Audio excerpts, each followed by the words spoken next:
Good Thursday afternoon to you. It's region weather meteorologist Matt Wentz. I just noticed, I think my paintings or my picture's crooked. Hold on. There. I don't know what's happening. Anyway, good to be with you on this Thursday afternoon. I just want to give you a quick update. I'm off today, actually, so not going into the studio. So we're here at home. River's here. Hi, Riv. You want to say hi? Come on. They have to see you to say hi. They can't just hear you. So anyway, we've got Storm Chance. Rhonda, good afternoon. Come here. Come around the corner. Say hi to everybody. Say hello. Come on. Hi. Just quick say hi. There you go. Say hi. Hi. We doing Daddy Son Day today? Has it been great? Yeah. Okay, very good. All right, go play, okay? I got to get through some storm talk. All right, so what we're dealing with here today is a cold front that's right over northwest Indiana right now. And we're watching the potential for those storms to develop either right over us or just east of us. And we have some storms right now in LaPorte County that are going. And I have kind of an idea of how this is going to evolve the rest of the day. But let's jump into it. I want to thank our sponsors. Again, tigerplumbing.net. PSA, that's your Public Service Adjusting LLC of Northwest Indiana, stjudehouse.org, and Grieger's Chrysler Dodge Jeep Ram. We'll get, obviously, their full rundown into our Sunday night show, but this is kind of some bonus material for everyone. But please support our sponsors if you get a chance. So here's what we're looking at on radar right now. There are severe storms that have developed across areas of Michigan. Notice that line is really impressive. And it's very early in the afternoon, too. This is only going to feed into just stronger dynamics as it heads towards Detroit.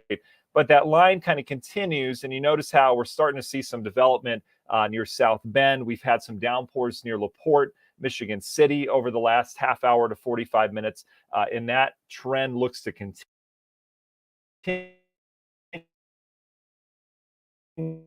here as we go over locally across Lake Porter and then out over the lake and then down to the south, yet further south of that. So that's kind of the setup right now. Storm Prediction Center has a meso discussion out on this. What that means is, bottom line, they're going to issue a watch and probably several of them stretching from probably western New York near Buffalo all the way back into Indiana. So we may see our eastern counties included in that. That would be Stark and LaPorte County, if I had a guess.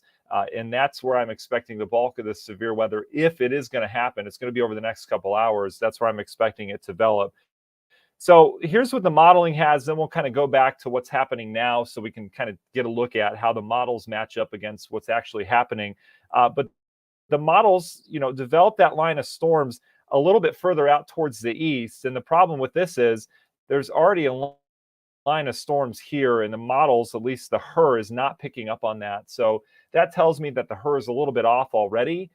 So can we trust it from here on out? Well, probably not, because the information is not accurate in terms of the present tense and what's actually happening outside. But you get the idea of this. Storms develop right over us or just east of us, and then they continue out towards the east, and then we're done with it, right? So that's kind of that model. I want to go to the latest HRRR run. This is the 17Z. It's a little bit more accurate.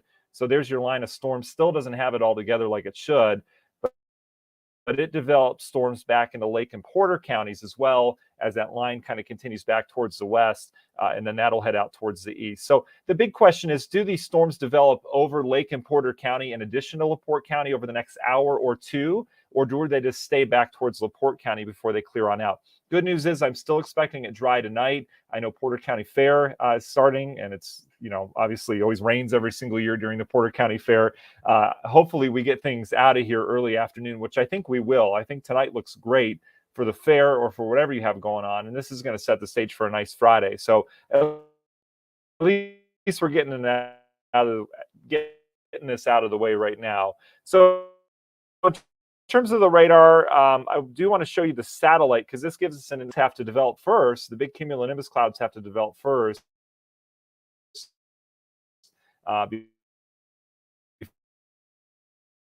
Before we get rain out of that. So if I have a hunch, all right, and we just got the severe thunderstorm watch, there you go. Aren't they always just a minute behind us? They're not. I knew they were going to issue it, so that's that. But anyway, we'll see if these thunderstorm clouds develop. over the next hour. So what we're going to go with are some scattered developing storms, I think even in Lake and Porter counties. The bulk of the stronger storms are going to be in LaPorte County out towards the east. Stark County, you may get a strong storm from this out towards the east. I don't see too much of a severe threat for Lake, Porter, Newton, and Jasper counties. I think that's where the storms will be developing, and then they'll grow and likely be severe as they head east, okay? And this is over the next 2 to 3 hours, and then we're done with this, all right? And you can see the clouds that are over us right now. So if you go outside, let's say you're in Lake or Porter counties, you go outside, you see the clouds are building. We're starting to get some dark bases to those. Those are the clouds that we have to worry about for development here. And as those advance east into this really volatile atmosphere this afternoon, they'll explode into severe storms. But do they do that over us? I don't think so for Lake and Porter counties, but LaPorte County, you're right on that line where things seem to be developing, okay? All right, so that's all I really have for you. Again, scattered storm chances. Some of those could be on the strong side. I don't think there's going to be a lot of us that don't get rain out of today as well, because we are at the tailing end of this cold front and the tailing end of where everything's developing. So we're either going to, everyone's going to be dry in Lake and Porter counties, or we're going to see a couple pops on radar with some downpours. But either way, all this should be out of here in 2 to 3 hours time as everything eventually transitions out towards the east, and we'll make our way to a nice evening, okay? All right, so I'll answer your questions as always, and we'll go from there, okay? I see a lot of you saying, yeah, they just issued those counties. Yep, for the severe thunderstorm warning, LaPorte and Stark County. There you go. Caitlin, I know it always seems like National Weather Service takes the lead from regional weather. I'm sure they're not paying any attention to regional weather, and that's okay. They've got a big job to do. Let's see. Susan's saying dark clouds north of me here in Portage. Yep, Susan, those are the clouds we'll have to keep an eye on. They'll likely produce some downpours here soon, okay? Stephanie, no, these are certain times. These actually aren't going to be random pop-ups. These are all associated with the front, which right now is moving into the Whiting and Hammond area. You see this final line of clouds right there? That's the front. So once that moves through, you're okay. Angela, same thing for you down in Jasper County. So I don't think the threat is huge for you in terms of severe weather in Jasper County. But we'll have to watch until this line goes by. So you've got probably another 2 hours or so before you're in the clear. We'll have to watch and see if these clouds right along my mouse cursor, these are just cumulus clouds right now, explodes in Berrien County and out towards LaPorte County. That's that cumulus cloud breaking the cap in the atmosphere. So basically, once it's allowed to go above a certain layer, it just explodes. And that's kind of what we have happening. The other final thing I want to show you here, yeah, Pam, I think dry concert at the fair tonight. I know a lot of people going to the show tonight, and a lot of people just going to Porter County Fair tonight. And I think we'll be dry. I think we'll be just fine. The last thing I want to show you here, I've overlaid on here these contours you see. This is CAPE, or convective available potential energy. We talk about this all the time with severe weather events. This is how much energy the atmosphere has to be able to support thunderstorms. And these numbers, while not off the charts, they're off the charts. There is so much instability in the atmosphere right now. What there is there's a cap in place. So there's a very thin layer of warm air up above us, and the clouds can't go any higher than that. Remember, clouds need colder air as you go up to continue to condense. So there's a little layer of warm air. The cloud rises, the cumulus cloud rises till it hits that. And what will either happen is sometimes it can pop through that and kind of break the seal, so to speak, on that warm air. And then it just goes crazy like we're seeing out in LaPorte County. And sometimes that cap holds. So there's a tremendous amount of energy in the atmosphere right now. I mean, we're talking 3,000 to 4,000 joules per kilogram, which if we get 500 to 1,000, that's enough to support severe weather. We have 4,000 above us. These are some of the highest numbers we can get this time of year. So if those storms, which we're seeing out in LaPorte County, can break through that cap or that warm air aloft and shoot up into the atmosphere, once it gets beyond that cap, boom, we've got 55,000 foot cloud tops, which are massive. And that's where we're seeing developing out to the east are just massive cumulonimbus clouds due to the amount of energy. So all that being said, our atmosphere is loaded. It's ready to go.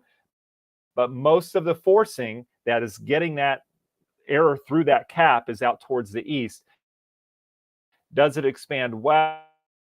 I do think it does. Jasper County, 5,000 to 10,000 joules per kilogram. That's enough to support severe weather. We have 4,000 above us. These are some of the highest numbers we can get this time of year. So if those storms, which we're seeing out in LaPorte County, can break through that cap or that warm air aloft and shoot up into the atmosphere, once it gets beyond that cap, boom, we've got 55,000 foot cloud tops, which are massive. And that's where we're seeing developing out to the east are just massive cumulonimbus clouds due to the amount of energy. So all that being said, our atmosphere is loaded. It's ready to go. But most of the forcing that is getting that air through that cap is out towards the east. Does it expand west? I do think it does. County, I think you'll get in the action too. But I am not forecasting a big event for us here in Northwest Indiana, okay? These will be little things that pop, and then they really get going east of us, okay? So I would be surprised if we had a severe thunderstorm warning or even a big thunderstorm for Lake Porter, Newton, Jasper counties, okay? Chances there, but chances low that it'd be severe. I think we just get a couple pops. LaPorte County, Stark County, I totally agree with the Weather Service on that. I think that's where any of these showers become more substantial thunderstorms before they head east. And this is only over the next couple hours, okay? All right, that's all I got for you. We'll be watching the radars here this evening, but I don't think there'll be anything to worry about after about 3 hours or so, okay? Thanks for joining me on this Thursday afternoon. I know it's a weird time, but you know what? Mother Nature doesn't seem to abide by a schedule, so that's okay. We'll talk to you soon if needed.